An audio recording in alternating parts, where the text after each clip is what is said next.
Everyone, तो अभी रात का टाइम बताऊँ मैं आपको। 12:11 हो रहे हैं, 12:11 रात के, यानी कि मिडनाइट होने वाला है। और मैंने सोचा कि मेरे बिल्कुल भी टाइम नहीं निकाल पा रही थी मैं पार्ट 2 शूट करने के लिए, बिकॉज़ मुझे भी पता है कि मैंने इतनी बड़ी बात मेरे लाइफ की शेयर की है, तो ऑब्वियसली आपको बहुत सारे क्वेश्चंस होंगे, बहुत सारे क्वेश्चन के मतलब कैसे हुई शादी, और विवेक जी की लाइक फर्स्ट शादी है या नहीं, बहुत सारे क्वेश्चन आपको राइज हो रहे होंगे ऑब्वियसली, जो कि कमेंट सेक्शन में मैं देख भी सकती हूँ कि काफ़ी सारे क्वेश्चन आ रहे हैं, और वो भी करेंगे बात आपसे, ऐसा नहीं है, वो खुद भी आपसे बात करना चाहते हैं इस बारे में। लाइक मेरी जो स्टोरी है that is very very painful, और इसको मैं कहाँ से शुरू करूँ वो भी मुझे समझ नहीं आ रहा है। बट पहले मैं आपके कन्फ्यूज़न क्लियर करना चाहती हूँ, फिर स्टोरी तो चलती रहेगी, मैं आपको सब कुछ बताने वाली हूँ। मुझे पता है you are really eager to know everything, because बहुत सारे लोगों के कमेंट्स आ रहे हैं कि दीदी मायके में क्या हुआ, हमें सुनना है। तो मायके में भी कुछ अच्छा नहीं हुआ। वो जो कहते हैं ना कि बहुत सारी जगह पे ऐसा होता है कि लड़की की एक बार शादी हो जाए ना, फिर उसकी ज़िंदगी में कुछ भी होता रहे। नो डाउट मेरे पेरेंट्स ऐसे नहीं थे, वो मुझसे कंसर्न तो थे, मुझे पूछते थे मेरी पहली शादी के टाइम पे कि क्या चल रहा है, और अगर ऐसा चल, और वो मुझे यहाँ तक भी बोले हैं छोड़ दो मत, ज़िंदगी को आगे बढ़ाओ जब इतनी प्रॉब्लम है। बट एक होता है कहना और एक होता है प्रैक्टिकली अगर ऐसा हो जाए तो उसको डील करना अपने बच्चे के साथ। तो ये दोनों बातों में ज़मीन आसमान का फ़र्क है। ये मैं सिर्फ तभी जान सकी जब मैं अपने घर को छोड़ के और मेरे मायके चली गई थी। तो वो सारी चीज़ें हैं, वो लोग वहाँ साथ नहीं दे पाए और बहुत ही गड़बड़ हुई है वहाँ पे, वो सब मैं आपको डिटेल में बताऊंगी। फिलहाल मैं आपको आपके कुछ क्वेश्चंस हैं जिनका रिप्लाई करना चाहती हूँ। तो एक क्वेश्चन ये आ रहा था कि विवेक की क्या ये सेकेंड वेडिंग है, और आपकी तो सेकेंड है, विवेक की सेकेंड है क्या? तो जी नहीं, विवेक की ये फर्स्ट वेडिंग है। सच में उनकी फर्स्ट वेडिंग है, और उनकी शादी थोड़ी सी जो एज होती है शादी की उससे थोड़ी लेट हो गई थी। और मुझे एक्चुअल रीजंस नहीं पता है, लेकिन जितना मैंने दूसरों से जाना है और जितना मुझे विवेक ने बताया, मैं आपको सच सच बताऊंगी। उनको उनके हिसाब की लड़की नहीं मिली थी, जैसी उनको लड़की चाहिए थी मिल नहीं रही थी। मतलब एक तो देखिए फोटोग्राफी के बिजनेस में थे, फोटोग्राफी के बिजनेस को लोग बहुत अच्छा नहीं मानते, मतलब बहुत अच्छा इन द सेंस अच्छा है, लेकिन फाइनेंशियली कि भाई हर कोई देखता है लड़की सेफ रहे फाइनेंशियली। तो एक तो उनका बिजनेस जो इस टाइप का था कि भाई फोटोग्राफी का बिजनेस था, जिसको लोग ऐसे सोचते हैं कि हमारी मतलब सीजनल बिजनेस है पहली चीज़, और ऐसा बिजनेस नहीं है कि जो लाइफ टाइम चले। ये बात तो सच है, तो मुझे भी लगता है कभी कभी, क्योंकि वो चीज़ मैंने भी फेस कर ली है। तो वो चीज़ पहले से ही लड़की वाले सोचते हैं ऑब्वियसली। तो एक तो ये प्रॉब्लम जहाँ तक मुझे आई, ऐसा लग रहा है उनके मैटर में, जो कि विवेक ने और उनकी मम्मी ने मुझे अभी तक बताया शादी लेट होने का रीज़न। और सेकंड जो रीज़न था, विवेक ने मुझे बोला, क्योंकि वो मम्मी मुंबई बेस्ड है, तो मम्मी को मुंबई की लड़की चाहिए थी। मम्मी को यहाँ लोकल मराठी लड़कियाँ, मम्मी को भी चॉइस करने में ज़रा टाइम लग गया। मेरी मतलब जितना मुझे पता है, जितना विवेक ने मुझे बताया और जितना रिलेटिव्स ने मुझे बताया है कि इनकी मम्मी की वजह से इनकी शादी काफ़ी डिले हो गई थी। मतलब इस वजह से कि उनको लड़की पसंद नहीं आ रही थी, और जो उनको पसंद आती थी वो इनको नहीं आ रही थी। और जो मेन प्रॉब्लम आ रही थी वो ये आ रही थी कि बॉम्बे की लड़की चाहिए थी विवेक को, और बॉम्बे की लड़कियाँ यहाँ 9 साल आने के लिए तैयार नहीं थी। और जैसे कि मैंने आपको शायद नहीं बताई ये चीज़, मैंने विवेक ने अपना बहुत कुछ सेक्रीफाइस किया अपने पेरेंट्स के लिए। प्रोफेशन भी बीच में आ रहा था, प्लस बॉम्बे की लड़की यहाँ पे आने लगी। मेरी जो सास है वो बहुत चूजी थी। जब मेरे साथ ये सब हुआ तो उस टाइम पे इन्हें सबको धीरे धीरे पता चल जाता, क्योंकि ये हमें पहचानते भी थे, इनकी फैमिली में पहचानती थी, इनके परिवार से, इनकी मम्मी से, इनके पापा से हमारी पहचान थी। ये सारी बातें मैं आपको आगे बताऊंगी। सो अभी मैं फिलहाल आपको इतना बता रही हूँ कि इस वजह से इनकी शादी लेट हो गई थी। उन्होंने आशा ही छोड़ दी थी। एक टाइम ऐसा आ गया था, विवेक मुझे बोलता है, मुझे आशा ही नहीं थी, मुझे ऐसा लगता था कि अब मैं कंवारा ही रह जाऊंगा, क्योंकि मुझे मतलब पहले मुझे अपने हिसाब की लड़की मिली नहीं, और जो मेरे हिसाब की मिली वो यहाँ आने तैयार नहीं हुई, और मैं मेरे पेरेंट्स को छोड़ के बाहर नहीं जा सकता था। एक्चुअली विवेक बहुत अच्छे लगते थे, यंग एज में he was like a hero. अगर मुझे कोई फोटो मिला ना तो मैं यहाँ लगा दूंगी। ये बिल्कुल एकदम like he was very dashing लगते थे ये बहुत। और डांस तो क्या करते थे माय गॉड, मतलब बहुत अच्छा डांस करते थे। क्योंकि शादी के बाद कई बार कुछ फंक्शंस में मैंने देखा है इनका डांस फेमस था इनके फ्रेंड्स में। और आज की डेट में भी मैं जितने इनके स्कूल फ्रेंड या कॉलेज फ्रेंड्स से मिलती हूँ तो वो लोग मुझे एक ही चीज़ बोलती हैं, लड़कियाँ भी जो इनके साथ की हैं और जो लड़के भी हैं, कि अरे भाभी आपने इसको एकदम जवानी के टाइम पे नहीं देखा, ये तो बहुत हैंडसम था लड़का। तो इनको तो लड़कियां कोई भी मिल जाती है, लेकिन सिर्फ और सिर्फ इनके प्रोफेशन की वजह से और इनकी सिटी की वजह से इनको लड़कियां नहीं मिली, बॉम्बे की यहाँ आने तैयार नहीं हुई, जिस वजह से शादी डिले हो गई। और एक दो जगह इन्हें पसंद भी आई थी तो वहाँ इनकी मम्मी को पसंद नहीं आई, ये भी हुआ है, ये भी इन्होंने मुझे बताया। तो जिस वजह से किन्हीं कारणों से इनकी शादी लेट हो गई थी। तो इनकी ये फर्स्ट वेडिंग है और मेरी ये सेकंड वेडिंग है। अगर मैं ये बात कहूँ कि ससुराल वालों को मुझसे इसलिए प्रॉब्लम है क्योंकि इनकी फर्स्ट वेडिंग है, मेरी सेकंड वेडिंग है, तो मेरा एक ही क्वेश्चन है कि आपसे इतनी लेट क्यों हो गई शादी उनकी कि उनको लड़कियां मिलनी बंद हो गई थी। एक टाइम आया था जब उनको लड़कियां मिलनी बंद हो गई थी, तो वो खुद मुझे बोले कि अगर मैं तुमसे, आज भी कहते हैं वो ये चीज़ कि अगर मैं तुमसे शादी नहीं करता ना रुचि, तो मेरी शादी नहीं होती। Now everything is okay, but वो सच में मतलब इनका ऐसा कहना है कि अगर मेरी तब शादी तुमसे नहीं होती तो मेरी शादी ही नहीं होती। भी कुछ क्वेश्चंस हैं जैसे कि बच्चों को लेके हैं, तो वो मुझे विवेक से भी बात करनी पड़ेगी कि विवेक क्या बोलते हैं। तो बच्चों के बारे में भी मैं आपको सब बता दूंगी। और एक और चीज़ मैं यहाँ पे कहना चाहती हूँ कि कोई अगर अपने घर की बात बताता है ना, तो इसलिए नहीं बताता कि आप लोग या कोई भी उसे जज करे, इसलिए बताता है क्योंकि वो आपके साथ फेयर रहना चाहता है और वो चाहता है कि कल को कहीं से आपको पता चले, उससे अच्छा है कि मैं आपको बताऊं अपने बारे में। Because I am a daily vlogger and you guys are connected with me each and every day. मेरे एवरी डे की लाइफ आपके साथ शेयर्ड है and you see my whole routine and cooking and everything, where we are going, what we are doing. So that's the thing. And रही बात मेरे ex husband की, तो उनकी आइडेंटिटी और वो कहाँ रहते थे या वो सब मुझे रिवील नहीं करना है क्योंकि अब कोई मीनिंग नहीं है। बट हाँ, मैं आपको ये जरूर बता सकती हूँ कि मेरे साथ क्या हुआ था और किन्हीं कारणों से मतलब बेसिक मेन देखो, छोटे छोटे तो दिक्कत हर शादी में होते हैं, बहसबाजी झगड़े वगड़े तो हर शादी में हो जाते हैं। लेकिन एक होता है कि zero pointing and 1000% dominating nature, ये तो सच्ची में नहीं होता। मतलब एक लिमिट तक ही आप एक शादी को चला सकते हो या खींच सकते हो, कहाँ तक, जहाँ तक इंसान में कुछ क्वालिटीज़ हैं एटलीस्ट, और कुछ बुराइयां हैं तो कुछ क्वालिटीज़ भी हैं, तो वहाँ तक हो जाता है। जैसे कि अभी विवेक का है, इनका गुस्सा तेज था बहुत, ये खुद आपके सामने एक्सेप्ट कर चुके हैं। But on the other hand इनमें बहुत सारी खूबियाँ हैं। ही अंडरस्टैंड मी सो वेल। मतलब आप ये लगा लो, आज इतने साल हो गए मेरे डाइवोर्स को, बरसों बीत गए, तो आज कभी मुझे एक पल के लिए तो अफसोस होना चाहिए था ना।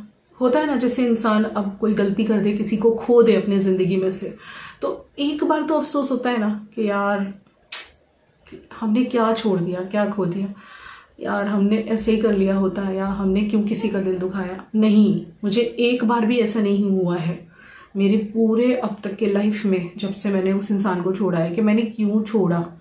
और एक बार भी ये रिग्रेट नहीं हुआ है, जबकि मैंने काफ़ी पत्थरों पे कांटों पे चली हूँ मैं यहाँ शादी के बाद। क्योंकि आपको भी पता है कि जब उनका फर्स्ट वेडिंग था और मेरा सेकंड वेडिंग था, तो एक्सेप्टेंस लेवल बहुत कम होगा इनके परिवार में, और क्या क्या बिहेवियर हुआ होगा मेरे साथ, वो थोड़ा बहुत आप समझ सकते होंगे। लेकिन मतलब बहुत मैंने यहाँ पे सब सहा है, बहुत कांटों पे चली हूँ मैं, बहुत मुश्किल से आके मेरी ज़िंदगी यहाँ सेटल हुई है। हमारे पुराने वाले घर में मेरे साथ बहुत कुछ हुआ है। पुराना घर जो था जिसमें हम रहते थे, वहाँ पे पहले मेरे सास ससुर साथ में रहते थे, काफ़ी टाइम तक हम साथ में रहे हैं शादी के बाद। फिर उसके बाद में वो बॉम्बे गई थी, जब वो मेरा देवर पहले अब्रॉड रहता था, अब्रॉड जॉब कर रहा था। विवेक ने ही उसको पढ़ाया है, पढ़ाया इन द सेंस बड़ा भैया, ऑब्वियसली वही सब टेक केयर करेंगे ना। तो विवेक की साइड की स्टोरी मैं आज आपको बता देती हूँ। इनके पापा को 32 या 35 की एज में, एक मिनट मैं इन्हीं से पूछती हूँ बुला के। अच्छा, लाइट रिंग लाइट मुंह पे कोई अच्छा जरूरत नहीं है, एक बार देख तो ही कैसा लगता है। एक मिनट, मुझे ना तुमसे 2-3 बातें पूछनी थी। डैडी को अटैक आया था, वो कौन सी एज में आया था जब उन्होंने काम करना छोड़ दिया था?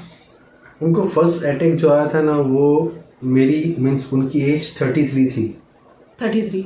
उन्होंने काम कब से छोड़ दिया था और आप तब कौन सी क्लास में थे? उन्होंने काम छोड़ा नहीं था, मिल बंद पड़ गई थी।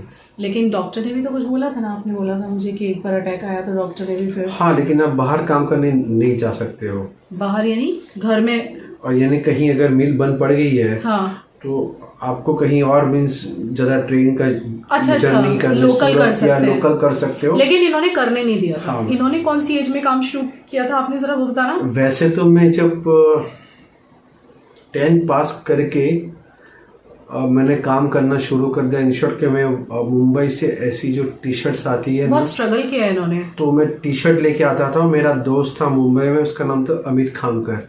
उसकी खुद की फैक्ट्री थी उसके पार्टनरशिप के साथ, और उसने मुझे ऑफर की थी कि भाई अगर तुझे करना है तो कहीं और से लेता है। मुझे पता चला है कि मम्मी थ्रू। ये तुम्हारा फर्स्ट बिजनेस नहीं था? मेरा फर्स्ट बिजनेस में एसटीडी पीसीओ। हाँ, वो कौन सी क्लास में किया था वो जानना है। वो मैं तो 10वीं में था। 10th से इन्होंने में था कमाना शुरू किया था। हाँ। क्योंकि डैडी जो है थोड़े से वीक हो गए थे अटैक के बाद, और मैं 10th से मेरा खुद का सब कुछ करना शुरू कर दिया हाँ, था। तब ये एक एसटीडी पीसीओ हुआ करते थे ना कॉल के लिए, उस पे ये काउंटर पे जाके सुबह स्कूल जाते थे और रात को मैं 7 to 12 बैठता था। मेरी फ्रेंड थी उसके फादर का एसटीडी पीसीओ था, तो उस पे बैठते थे। मतलब आप वो देखो कि बंदे ने जो है 10th स्टैंडर्ड से परिवार को संभालना शुरू किया था। फिर मैं शुरू किया। फिर मैंने 11th से मुंबई से टी शर्ट लाता था, तो धीरे धीरे करता था। फिर मैं जब कॉलेज में आया ना तब मैं 100% शुरू कर दिया था। टी शर्ट का तो मैं 11-12 से ही शुरू कर दिया था। मुंबई से लेके आता था। एवरी संडे मैं सूरत और यहाँ पे 2-3 दुकानें थी उनको मैं देता था, सप्लाई करता था। और साथ में पढ़ाई भी करते थे ना? हाँ, साथ में पढ़ाई भी करते थे। और डैडी तब घर पे ही थे ना? हाँ, डैडी घर पे, यानी एक फर्नीचर की शॉप थी उसमें जाके बैठते थे। उन्होंने सिर्फ बोला बैठने का काम, क्योंकि ज्यादा कुछ नहीं करवा ज्यादा उनको हैवी करने को ना बोला था तो वो नहीं करते थे। And that time he was, ये चीज आप सुनना, that time he was only earning person at home. मतलब डैडी तो जाते थे बट वो मिलता था उनको पगार भी, बट वो सिर्फ बैठने का बहुत ज्यादा नहीं कर सकते थे। तो डैडी और ये दोनों मिलके घर चलाते थे और पापा को ये ज्यादा बोझ नहीं पड़ने देते थे, क्योंकि डैडी को कई सारे हार्ट अटैक आए। कितने आए थे डैडी को टोटल? डैडी को 2 अटैक आए थे और 3rd अटैक में फिर वो एक्सपायर हो गए। हाँ, तो ऐसे कुछ था। तो आप समझ लो इनका स्ट्रगल 10th क्लास से स्टार्ट हो गया था। उनको 2nd अटैक है ना 2011-12 में आया ना। हाँ, तब तो मैं थी। और दूसरी बात, आपका जो फोटोग्राफी है वो आपने कब शुरू किया था? तो 99 में इन्होंने शुरू किया था। मेरा फर्स्ट जो लिया था ना कैमरा, वो मेरे फादर ने मुझे यहाँ पे एक बैंक है, कोऑपरेटिव बैंक, वहाँ से मुझे उन्होंने दिलवाया था लूट के, क्योंकि परिस्थिति नहीं थी बेचारे। वो बहुत सीरियस इंसान जो बहुत उन्होंने ना एक्चुअली मेरे ससुर जो है ना, मतलब जो थे ना, उन्होंने जिंदगी में पैसा नहीं कमा पाए, लेकिन इज्जत इतनी कमाई है कि सारे दुनिया उनको जानती है। मतलब पूरा नवसारी जानता है और बहुत लोग पहचानते हैं और बहुत रिस्पेक्ट करते हैं उनकी। आज के जो एमपी के जो गवर्नर है ना, श्री मंगू भाई पटेल, वो पापा के बेस्ट फ्रेंड है। आप समझ लीजिए। हम गए तो थे पीछे उनको। हाँ, वो जब वो अपॉइंट हुए थे ना, तो हम लोग दोनों मिलने गए। आज भी उनसे हमारी, मतलब हम कभी कॉल करें तो वो हमारा कॉल उठाते हैं। हाँ। तो अच्छा, अब मैं आपको ये बता रही थी कि ये सारी चीजें इनकी जिंदगी में चल रही थी, ठीक है।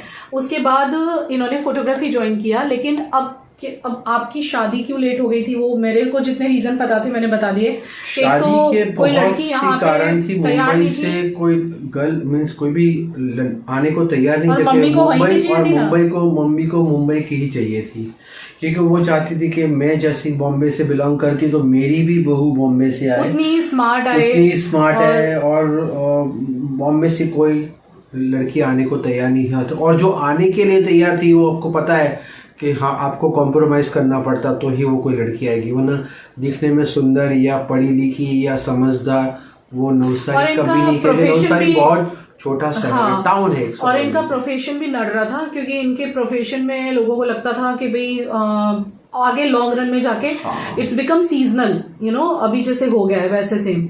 तो वो हिसाब से भी कोई नहीं मिल रही थी। और ये भी एक चीज सच्चाई है कि मम्मी को जल्दी से कोई पसंद भी नहीं आती थी। हाँ, मम्मी ये भी एक प्रॉब्लम रही है। क्योंकि जितना मैंने जाना है, जितना इन्होंने मुझे बताया और दूसरे लोगों ने बताया है, तो मम्मी को जल्दी से कोई लड़की पसंद नहीं आती थी।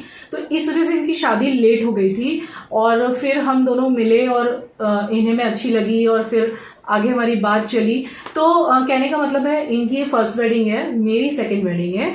और चूंकि ऑब्वियसली सीधी सी बात है कि जब ये सेकंड वेडिंग थी मेरी, मतलब इनकी फर्स्ट और मेरी सेकंड थी, तो थोड़े बहुत इश्यूज तो यहाँ भी आने ही थे, ससुराल में भी आने ही थे। ऑब्वियसली इतनी जल्दी एक्सेप्टेंस नहीं होता है, दैट्स द थिंग। तो इनका बस, मतलब इन्होंने मुझे बहुत सपोर्ट किया है और ये चीज़ मैं कभी नहीं भूल सकती। मतलब लास्ट ईयर जब ये बीमार थे, इन्होंने हॉस्पिटल में मुझे बोला था कि रुचि, अगर मैंने तुझसे शादी नहीं की होती ना दुनिया को भले जो भी प्रॉब्लम हो या मेरे घर वालों को जो भी प्रॉब्लम हो मन मन में कि भाई मैरिड वुमन से मतलब डाइवोर्सी से शादी की, बट मैंने अगर तुझसे शादी नहीं की होती ना तो आज मैं हॉस्पिटल में अकेला पड़ा होता, ये इन्होंने मुझे बोला था।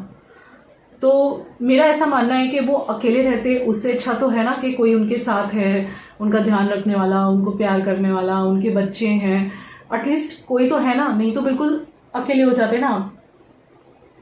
सही बात है, क्योंकि मेरी शादी होने के चांसेस बहुत कम थे और मेरी एज होती जा रही थी, बल्कि मेरी भाई की शादी भी बहुत लेट हुई है, बहुत लेट हुई है, 34 ये में 35 में दोनों भाइयों की शादी बहुत लेट हुई है। लेकिन चलो उसकी भी हो गई, उसको भी लास्ट में यही प्रॉब्लम आ रहा था। क्या होता है ना, जैसे जैसे एज होती चली जाती है तो फिर ऑप्शंस भी नहीं मिलते, ऑप्शंस भी कम हो जैसे जाते आपको पता है ना कि अगर आप अर्ली मॉर्निंग कहीं कुछ लेने जाओ तो आपको फ्रेश मिलेगी वेजिटेबल्स, फिर जैसे जैसे आप लेट लेने जाओगे तो आपको जो बचा कुचा जो होता है बचा कुछ वही मिलता है। लेकिन भगवान की कृपा है तो मुझे बहुत अच्छी चीज़ मिली, बहुत अच्छा इंसान मिला है मेरे लाइफ में। ठीक है, मैं इतना कहना चाहता हूँ, मेरे में बहुत सी दुर्गुण थे, मैं कहना नहीं चाहूँगा, कहूँगा तो आप मुझे बहुत गाली दोगे। थी कोई बात नहीं, सब में कमियां होती हैं। उसने मेरा काफ़ी ब्रेन को उसने वो किया, आज मेरी समझ में बहुत फर्क है। जब मैं इनसे शादी करके आई थी ना, इनकी गलती नहीं है। देखिए गाइस, कोई इंसान जब थोड़े ज्यादा उम्र तक शादी की उम्र से थोड़ा सा आगे बढ़ जाता है ना और फिर वो अकेला ही रहता है तो एक मैच्योरिटी लेवल आ जाता है, मतलब मैच्योरिटी इन द सेंस उसकी आदतें पक जाती हैं, वो जल्दी से चेंज नहीं होती। लेकिन जब मैं यहाँ पे आई ना शादी होके तो बहुत सी इनको बुरी आदतें थी। मुझे आपको कोई भी चीज स्पेसिफाई नहीं करना है, मुझे बहुत झगड़े करने पड़े, हमारे बहुत झगड़े हुए स्टार्टिंग में। कभी कभी तो ऐसा लगता था क्योंकि मैं मेरे हिसाब से आता था, खाना खाने आता था, ऐसा नहीं कि मुझे 1 बजा है तो मुझे जाना, क्योंकि उनको वो आदत नहीं थी क्योंकि मेरी लेट शादी हुई थी। नहीं थे, अब मेरे फादर मदर ने कभी कुछ पूछा नहीं कि भाई ये कब आ रहे हैं, कब जा रहे हैं रात को। वैसे नो डाउट पूछना चाहिए था, नहीं तो वो इतने झगड़े नहीं होते हमारे। मेरे फादर काफी इज अ जैम पर्सन, उनको आज भी बहुत मिस करता हूँ मैं। वो बोलते थे कि बेटा जल्दी आ कर खाने पे यार, लेट मत कर यार, ऐसा बोलते थे वो। हाँ, लेकिन क्या है ना, वो तभी उनके ऊपर ऐसा, देखो बीवी होती है, बीवी पूछ सकती है आप कहाँ थे, मैं वेट कर रही थी आपका, सोई नहीं मैं आपके बिना। तो ये जब लेट आते थे ना तो फिर हमारा झगड़ा होता था। मैंने बोलती थी देखो शादी कर ली अब तुमने, अब तुम सिंगल नहीं हो कि तुम सिंगल लोगों की तरह रह रहे हो। जैसे कि कभी कभी इनके जो फ्रेंड्स थे ना यहाँ पे, उनको सबको अकेले घूमने की आदत बहुत थी, मतलब बीवियों को छोड़ के ये अकेले मर्द। आज भी वो घूमने आज भी इनको तो मैंने थोड़ा सा समझा के ये तो समझ गए कि नहीं, और अब ये खुश होते हैं, ये खुद मुझे कहते हैं थैंक यू रुचि, एटलीस्ट तुमने मुझे जीना सिखाया और मैं बहुत खुश हूँ आज अपनी फैमिली के साथ। तो उन लोगों को आदत थी अकेले अकेले घूमने की बीवियों को छोड़ के, तो नई शादी हुई थी और ये ऐसे अकेले अकेले घूमते थे, मुझे अच्छा नहीं लगता था, हमारा झगड़ा हो जाता था, मैं इन्हें कहती थी, इन्हें बुरा लगता था, बहुत गुस्सा आ जाता था इनको। इनका गुस्सा भी बहुत तेज था शादी के जस्ट बाद, बहुत तेज गुस्सा था इनका, माय गॉड। लेकिन अब धीरे धीरे मैंने इनको समझाया। लेकिन इनमें भी एक अच्छाई है जो कि पहले वाले में नहीं थी। इनमें ये अच्छाई है कि अगर इनको मैंने झगड़ा किया, इनको मैंने कोई चीज समझाई तो ये धीरे धीरे समझे तो सही ना, सुधरे तो सही ना। इंसान सुधर जाता है तो शादी अपने आप बच जाती है। लेकिन अगर कोई इंसान इतना जिद्दी हो कि उसको तो सुधरना ही नहीं है, वो कसम खा के बैठा है चाहे कुछ हो जाए, सिर्फ क्यों? क्योंकि अगला कमाता नहीं है, मतलब औरत कमाती नहीं है, इसलिए हमको सुधरना नहीं है, वो कहाँ जाएगी, हमारे अंडर ही रहेगी, हम कुछ भी करें, तो वो चीज गलत है। जब शादी हुई थी तब मैं भी नहीं कमाती थी, यही कमाते थे, ठीक है ना। लेकिन इन्होंने एटलीस्ट इस चीज को समझा कि अगर मैं नहीं समझा तो मेरी फैमिली लाइफ बर्बाद हो जाएगी, मेरी बीवी मुझे छोड़ के चली जाएगी, मतलब जिंदगी तहस नहस हो जाएगी। उस चीज को उन्होंने समझा और समझ के, चाहे टाइम लगा, बहुत वक्त लगा मुझे इनको सुधारने में, मतलब सुधारने इन द सेंस थोड़े इंप्रूवमेंट जो चाहिए थे, करेक्शंस 3-4 साल तो लग गए, लेकिन वो संभल गए, सुधर गए। उन्होंने देखा कि नहीं, हाँ शी इज राइट, बिकॉज क्या होता है ना, जब मैं जिस बैकग्राउंड से आई हूँ वहां पे मतलब मर्द और औरत का लेवल ऐसे है, वाइजा वर्जा। थोड़ा गुजरात में ऐसा है कि मर्द थोड़ा अपने हिसाब से घूमते हैं और बीवियां उनके घर में ही पड़ी रहती हैं। और वो पता है इनके मतलब इनके फ्रेंड्स ग्रुप में ये चलन ही था, और हमें नहीं पता किसी की बीवी को पसंद था या नहीं, वो हमें नहीं पता, पर चलन था। लेकिन मुझे पसंद नहीं था। मैं बोलती थी ठीक है यार, कभी कभार आप चले गए वो बात अलग है, लेकिन बाकी टाइम पे तो फैमिली होनी चाहिए ना। मैं आपको छोड़ के कहाँ जा रही हूँ, मैं अभी अभी आई हूँ, मैं यहाँ किसी को जानती नहीं, कुछ नहीं, मेरा कोई पहचान नहीं, नई नई हूँ। ऊपर से मम्मी के साथ भी इतना कंपैटिबिलिटी नहीं बैठ रही थी स्टार्टिंग में, बिकॉज ऑब्वियसली उनको भी एक्सेप्टेंस नहीं आ रही थी इतनी जल्दी से, तो फिर मुझे इनकी ज़रूरत लगती थी। तो हमारे बहुत झगड़े हुए हैं स्टार्टिंग में। एक पल के लिए तो ऐसा लगा था कि यार पहली उसमें ऐसा हुआ, कहीं दूसरे में ऐसा हो गया तो दुनिया क्या बोलेगी, मेरे लिए डर लगता था। लेकिन ये समझदार निकले, ये उन चीज़ों को समझ गए और इन्होंने अपनी फैमिली लाइफ बचा ली और ये सुधर गए। उसी का ही नतीजा है कि आज हमारी लाइफ एकदम परफेक्ट है। मतलब जिसे एक परफेक्ट कहते हैं ना, हस्बैंड वाइफ, 2 बच्चे, एक परफेक्ट हैप्पी फैमिली जिसे कहते हैं, तो वो तभी हो पाए। आज मेरे जितने भी फ्रेंड्स हैं वो बोलते हैं कि you are a very lucky fellow, इतनी अच्छी तुझी फैमिली मिली है। अब इनको महसूस होता है कि मैं क्यों नहीं आता था, मैं नहीं जाके अच्छा किया।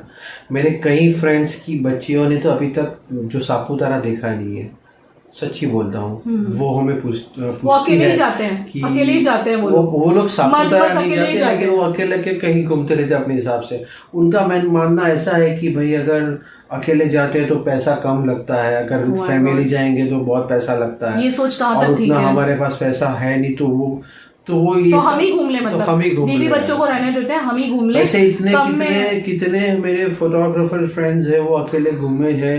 बाबा जोबरनाथ जा चुके हैं, केदारनाथ जा चुके हैं अकेले, शिरडी जाते हैं अकेले, शिरडी अकेले, सहारनपुर जाते हैं, बहुत सारे लोग बहुत जगह जाते हैं। Family with them, they thinks कि फाइन, इट्स ओके, वो घर पे खुश है। नहीं, वंस इन अ व्हाइल जाना हो तो समझे, आप साल में एक बार जाओ। जैसे अभी इन लोगों का ना मॉनसून में फोटोग्राफी एसोसिएशन का होता है, पिकनिक होता है, तब ये लोग अकेले जाते हैं। लेकिन कभी कभार हो तो समझे, पर ये थोड़ी है कि फैमिली को सिर्फ घर पे ही छोड़ दो। मैं यहाँ पे ना हमारे एग्जाम्पल से आपको बस इतना कहना चाहूंगी कि हस्बैंड और वाइफ है ना, एक गाड़ी के 2 पहिए होते हैं, दोनों सही से चलने चाहिए। मेरा कहने का मतलब है कि जिस शादी में, क्योंकि मेरे सामने तो दोनों एग्जाम्पल है, मेरी फर्स्ट वेडिंग और मेरी सेकेंड वेडिंग, तो मैं आपको एकदम परफेक्ट बता सकती हूँ दोनों में डिफरेंस। तो क्या होता है, जो भी चीज हमारे पार्टनर को नहीं पसंद है, जैसे कि जो इनको पसंद नहीं है वो मुझे, और जो मुझे पसंद नहीं है वो इनको, ध्यान रखना ही पड़ेगा। जो कपल इन चीजों में सुधर जाता है कि भाई मेरी बीवी को ये नहीं पसंद है, मुझे ये करेक्शन कर देना है, बीवी समझेगी मेरे पति को ये नहीं पसंद है, मुझे यहाँ पे करेक्शन करना है, वहां पे तो शादी टिक जाएगी। थोड़े बहुत तो फॉल्ट्स होते हैं सब में, तो थोड़े बहुत इनमें भी है, अभी भी मेरे में भी है, लेकिन थोड़े बहुत एडजस्ट हो जाते हैं। लेकिन बहुत ज्यादा हो जाए किसी का, कोई सुधरे ही ना, तो फिर वहां प्रॉब्लम आती है। मुझे इतना पता है कि अगर हम जैसे सभी कपल्स एक दूसरे की पसंद नापसंद को ध्यान में रख के थोड़े करेक्शंस लाइफ में लाएंगे या कुछ सैक्रिफाइसेस करेंगे, जैसे औरतें भी करती हैं, अगर पति को ये पसंद नहीं है, ये नहीं पहनना, चलो वो नहीं पहनती। अब विवेक को देखो, विवेक मुझे सब पहनवाते हैं, गोवा जाके हर जगह जाके मुझे कुछ नहीं कहते, तू स्पैगेटी पहन, कुछ पहन। पर सिटी में हमारे पहचान वाले हैं, हमारे बहुत सारे लोग हैं। मेरे फादर की बहुत रिस्पेक्ट तो है, यहाँ पे हमारे समाज में भी पापा की आज भी बहुत इज्जत है, आप समझ लीजिए। यहाँ पे मैंने कभी इनका सिर नीचे नहीं किया। हाँ, वेस्टर्न पहनते हैं, मेरे जैसी और भी बहुएं यहाँ पे पहनती हैं हमारे समाज की, बट कैसे जीन्स टी शर्ट हुआ या लॉन्ग मिडी हुई या लॉन्ग गाउन हुआ, वहां तक चलता है। लेकिन जो स्पैगेटीज हुए या गाउन्स हुए खुले खुले से, या नीज से ऊपर तक की ड्रेसेस हुई, शॉर्ट्स हुए, वो मैं कभी यहाँ नहीं पहनती, क्योंकि वो उनका पूरा समाज है यहाँ पे। तो कहने का मतलब है, एक दूसरे की पसंद नापसंद का जो भी कपल ध्यान रखेगा और करेक्शन करेगा ना, वहां पे जिंदगी सुखी हो जाएगी। ये मैं अपने एग्जाम्पल से बता रही हूँ, क्योंकि मैंने दोनों एग्जाम्पल देख ली है। पहले एग्जाम्पल में बंदा सुधरने तैयार नहीं था, कितने साल हो गए, नहीं सुधरा, लास्ट में क्या हुआ, खत्म ही हो गया सब कुछ। यहाँ पे मैंने देखा कि एक डिफरेंस था बहुत बड़ा, कि नुक्स इनमें भी थे, लेकिन जब मैंने इनको समझाया, वो चीजें बार बार रिपीट की, तो एटलीस्ट बंदे ने घुसाई तो सही ना दिमाग में, और अपने फैमिली लाइफ को इम्प्रूव कर लिया। अदरवाइज यहाँ पे भी ऐसे ही सेम झगड़े होते, क्या पता हम साथ होते, नहीं होते, या होते भी तो सिर्फ होने के लिए होते।